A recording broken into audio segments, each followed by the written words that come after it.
primícias de distintas maneiras, de distintos pontos de vista. Escutamos de duas pessoas distintas, dois pregadores diferentes, que tinham a falar acerca de primícias. Mas hoje eu não vou enjoar-te com o tema das primícias mas tenho que falar que está relacionado a primícias. Está relacionado a primícias porque hoje vamos a falar acerca de santidade. E todos aqueles que querem dar suas primícias para Deus constantemente entram no território do santo.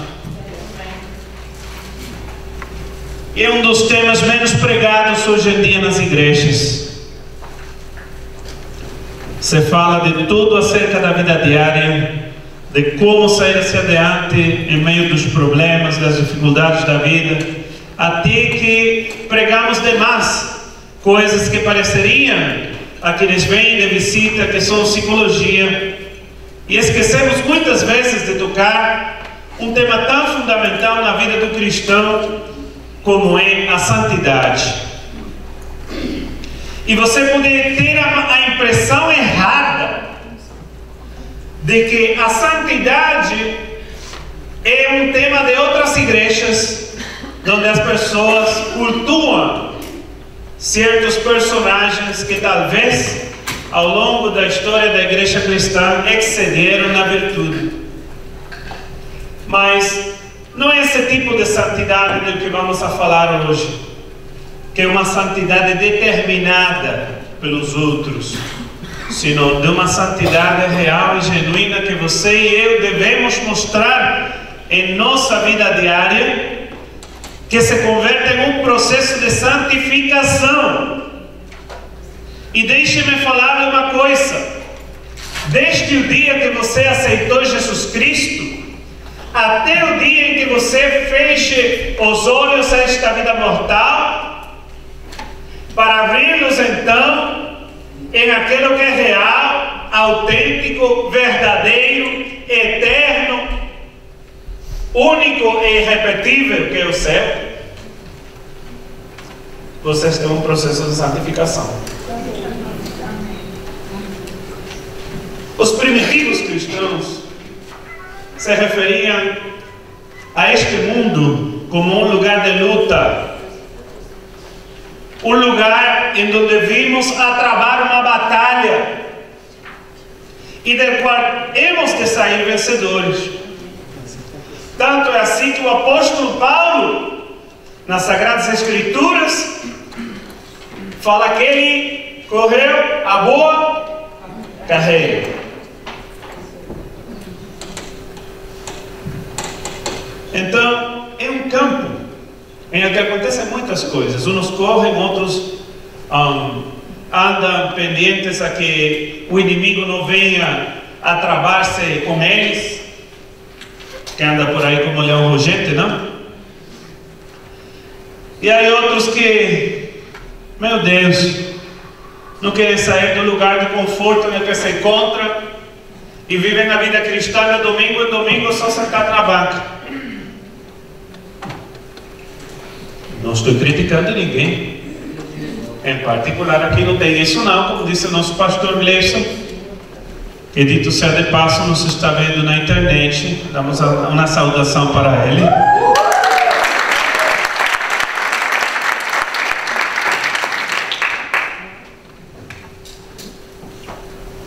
Isso não acontece aqui, isso acontece por lá. Onde? Em Kendall, já mudamos. Já não é Hialeah. Santo.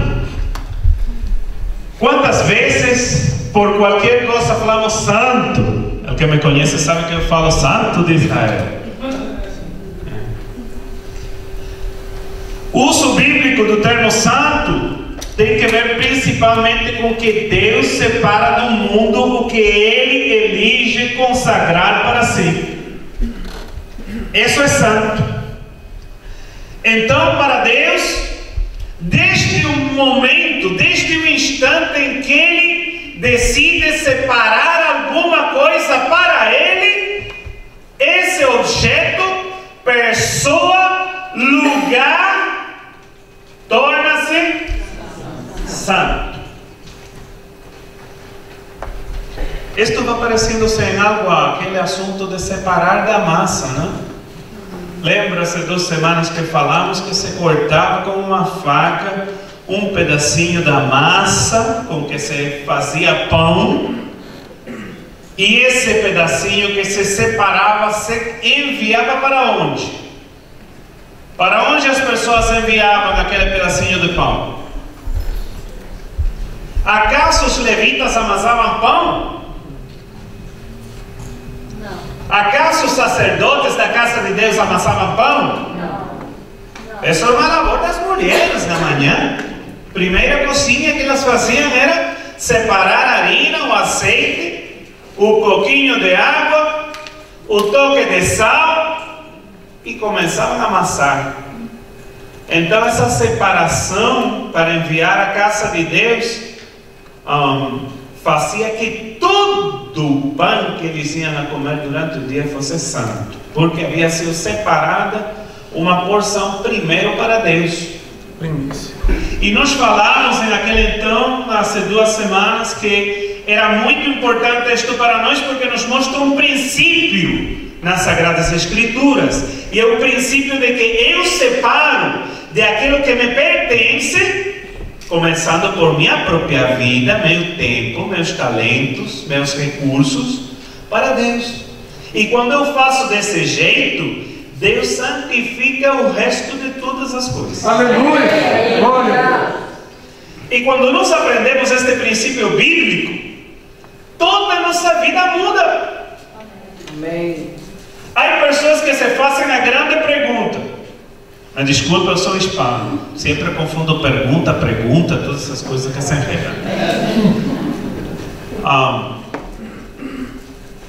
Surge então a pergunta: e por que judeu prospera tanto? Eu conheço muitos que não prosperam, só. Mas a grande maioria deles prospera. Por quê? Porque seus pais eram ricos? Não.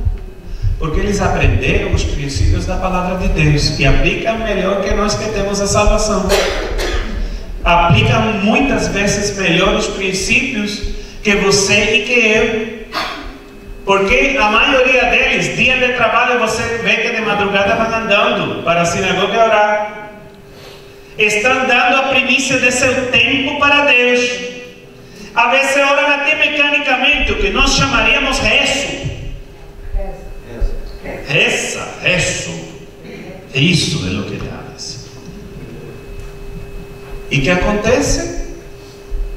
Vão tirando a primícia da massa e o resto do seu dia abençoado.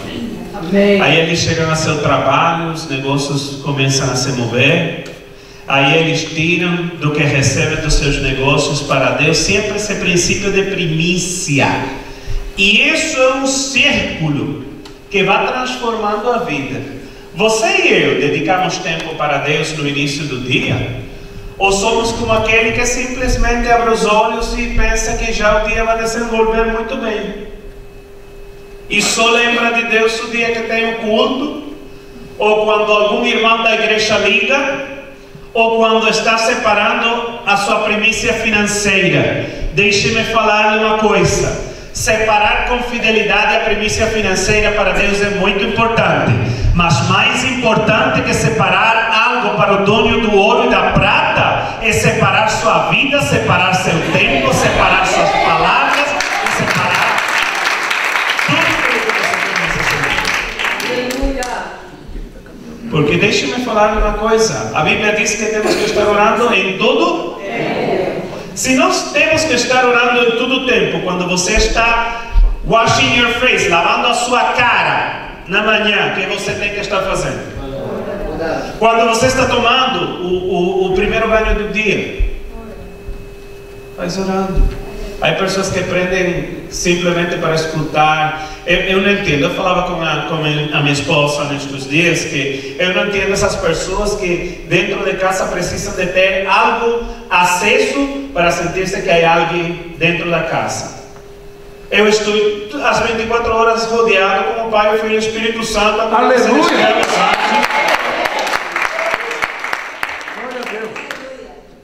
E essa é a melhor voz que eu posso escutar.